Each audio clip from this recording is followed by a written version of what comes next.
Hey guys, welcome to my Animal Adventures YouTube channel, and in this episode I want to give you an update on my 2018 ball python holdbacks. Okay, so if you're just joining my channel for the very first time, I should explain I actually breed snakes on purpose.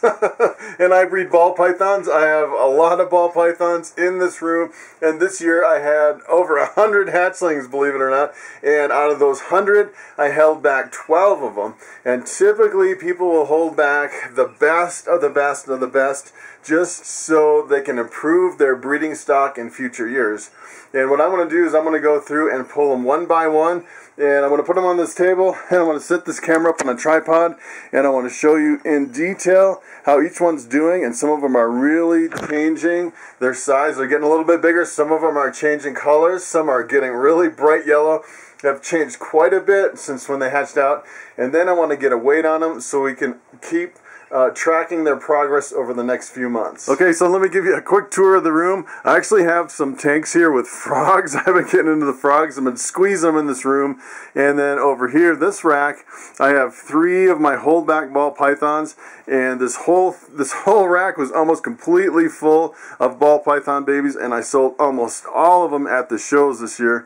And then over here, I breed my rats and mice in all these racks over here in tubs.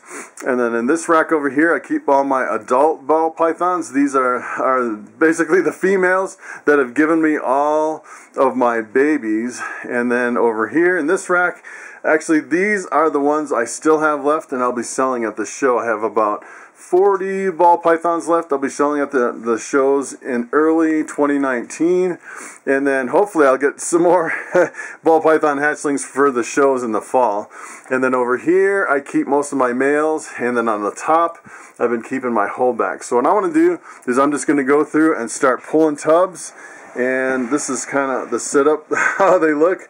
This is my male pastel pinstripe bamboo, and I'm getting ready to feed these guys and thawing out some rodents. So I thought I'd take a weight before I feed them, and so because you know, if you feed them, you're kind of cheating, because it's the weight of the snake plus the weight of the rodent that they just ate. So what I'm going to do is I'm going to set this camera up on a tripod, give you a closer look at some of these holdbacks, and then we'll get a weight on them.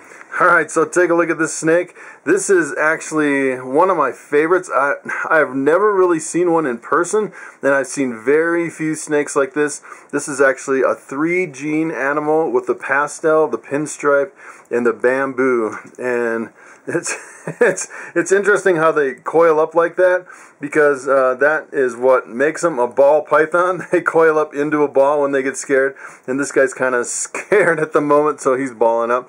But the interesting thing about this is I've never really seen this combo in real life in my hands, and I've never actually seen it in a show either. And when it first hatched out, if you've been watching my earlier videos, you remember we called this the King Tut, because it has what I almost call hieroglyphs, and it almost looks like a little reindeer right here. If you look at it, it's pretty amazing.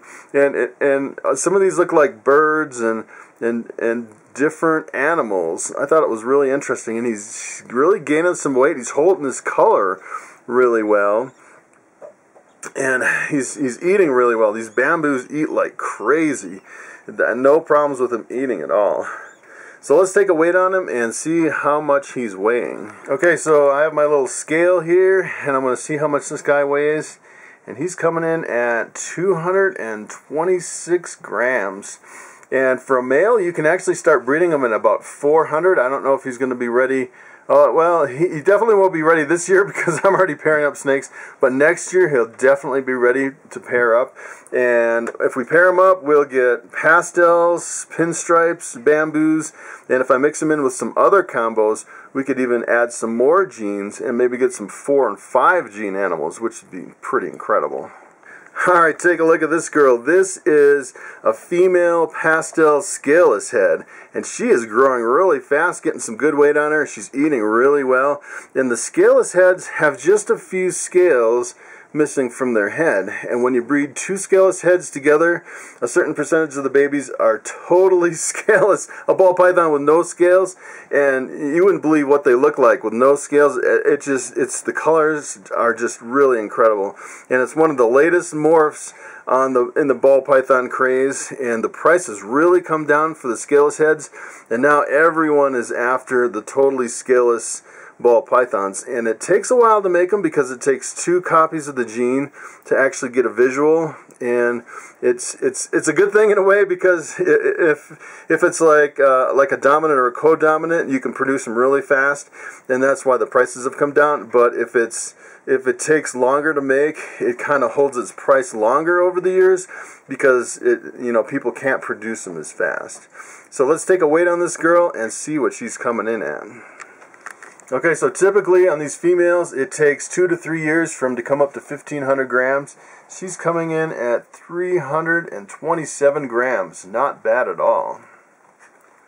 Alright, take a look at this beauty. This is a Lemon Blast, and a Lemon Blast is a pastel and a pinstripe gene together. And she also has the scaleless head gene, and she has a really high expression scaleless head. You can see she's missing a lot of scales. It's really obvious she's a scaleless head, and I actually have 2 of these Lemon Blast scaleless head females. It'll be interesting to see how they compare as far as weight, as far as which one is. I'm thinking they're almost exactly the same. One might be a little heavier than the other, but I've been feeding them jumbo mice, and either that or small rats, and they've been eating like crazy. So let's get a weight on this girl and see how she's doing. Alright, let's get a weight on this girl and see what she weighs. She is coming in at 268.6 grams. Alright, so here's my other Lemon Blast scaleless head female. And this one almost seems like she's a little bit heavier than the other one. We'll have to see how much she weighs, but they hatched out almost at the same time, so it's kind of a race to put on the weight. And I don't really power feed these guys. I've just been feeding once a week, so it'll be interesting to see how well she's doing. Let's weigh her and see. Okay, so we'll take a weight on this girl, and she is 268. I think they're both 268. That is pretty incredible. So take a look at this snake. This is one of the craziest snakes that I have hatched out all year, and it is just a calico bamboo. And the good thing I like about this boy is he is a male, so that means next year I should be able to breed this to a bunch of females and get some calico bamboo with a whole bunch of other genes, and it'll be interesting to see. I know the calico and the bamboo seems like it's a really stunning combo, one of the most impressive. And I have one with pastel. I'll show you that in a bit, and the pastel really makes it pop, and it'll be interesting to see how this combination works in with the other genes. We get some 5 or 6 gene animals in the next few years, which would be pretty amazing. So let's take a weight on this boy and see how he's doing. Alright, so typically 400 grams is the mark to breed, and he's pretty close. He's at 264, but he's got another year before I actually pair him up.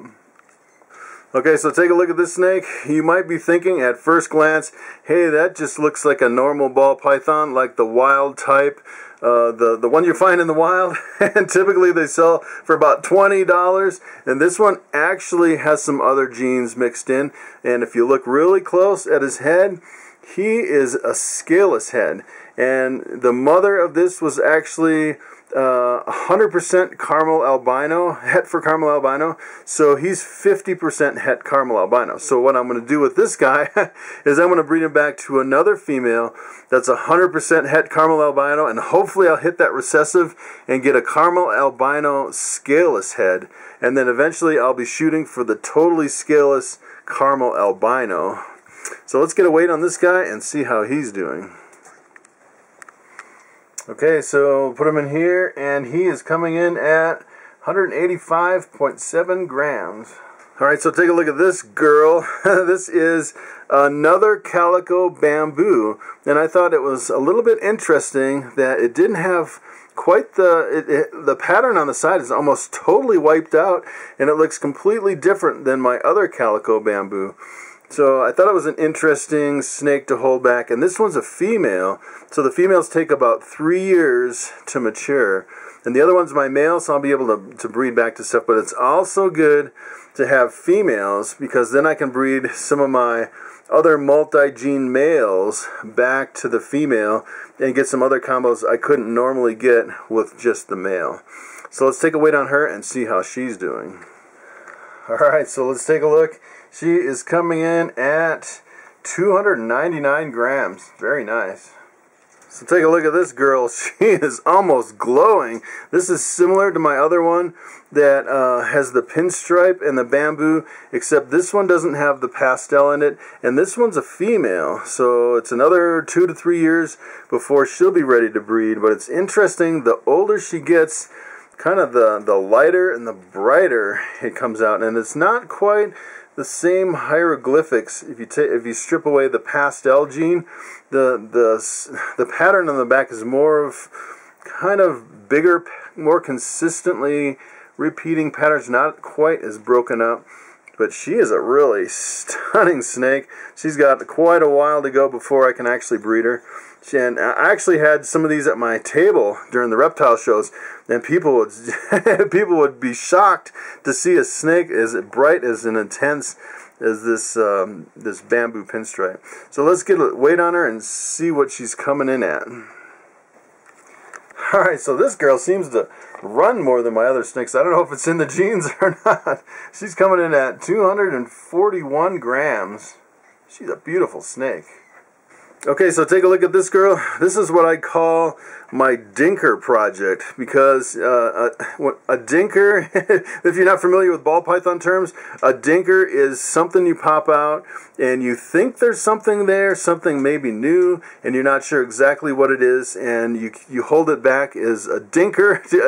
A dinker is kind of like an possible unknown project, and you're not quite sure what's in it, and that's basically what this is.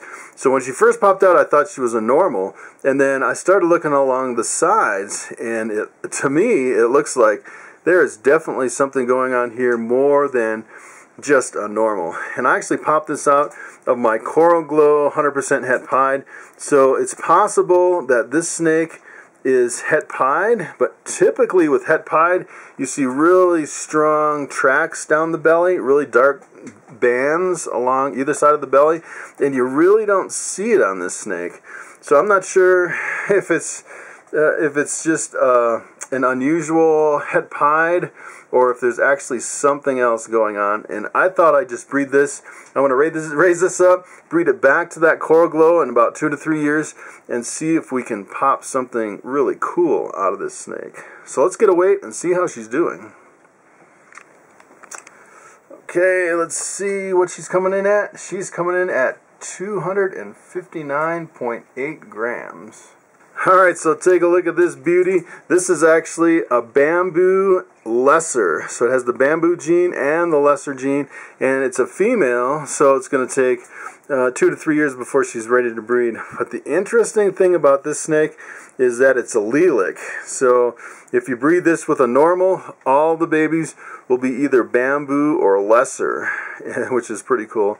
And if you could breed another bamboo lesser, with this bamboo lesser you would get all white snakes, which would be incredible too. White snakes seems like they do really well at the shows, and when I was at the reptile shows, I think I had 25 people at least holding these bamboo lesser white snakes. All the kids, they wanted to pick up the white snake, which I thought was pretty hilarious. They're really popular. So I'm going to get a weight on her and see what she's coming in at. Alright, so she is coming in at 262.8 grams. Okay, so I am saving my best for last. This is my female pastel calico bamboo. And some of my calico bamboos, remember, the one had completely, all the pattern on the side was completely wiped out. The other one had pattern like this, but you add the pastel and it really brings out the yellow. And this girl's been getting yellower and yellower as she ages. It'll be interesting to see her as an adult if the yellow keeps intensifying. She is just absolutely stunning. I've never ever seen ball python as striking as this combo. And as a matter of fact, when I show it on videos, people are just in awe. It almost looks like a clown combo, but it's not. There's nothing recessive in here. There's no clown at all. It's pretty amazing. And it's a female, so she's got a few years before, at least 2 years, I'd say. And the funny thing about this girl is every time I have an extra mouse, I'll give it to this one, so she might weigh a little bit more than the others just because I'm kind of picking her out as my favorite. So let's get a weight and see what she's coming in at. Alright, so let's take a weight on this girl, and she is coming in at 275.9 grams. Very nice. Alright, so I have one more snake that I actually forgot about. She was actually down in my other rack because I didn't have room and I moved her on the bottom. And this is another holdback. This is an albino pied female. And she was one of the last ones to hatch out. She was a really picky eater at the beginning. And she finally started eating really well. She's eating every week now. Almost every week. She skipped a week here and there, but she's got some really nice body conditions. She is not growing as fast as the other ones, just because she's kind of a finicky eater. But she is fantastic. If I can get her up to breeding size and breed her back with my male albino pied, I'll get a whole clutch of albino pieds, which would be pretty amazing. So let's take a weight on her and see where she's coming in. Okay, so let's take a weight on this albino pied. She is 142.5 grams. So there you have it. Those are the ball python hatchlings that I held back from the last year, 2018, and I'm really looking forward to holding some more back from the upcoming year in 2019. So thanks for watching, and I will see you next time.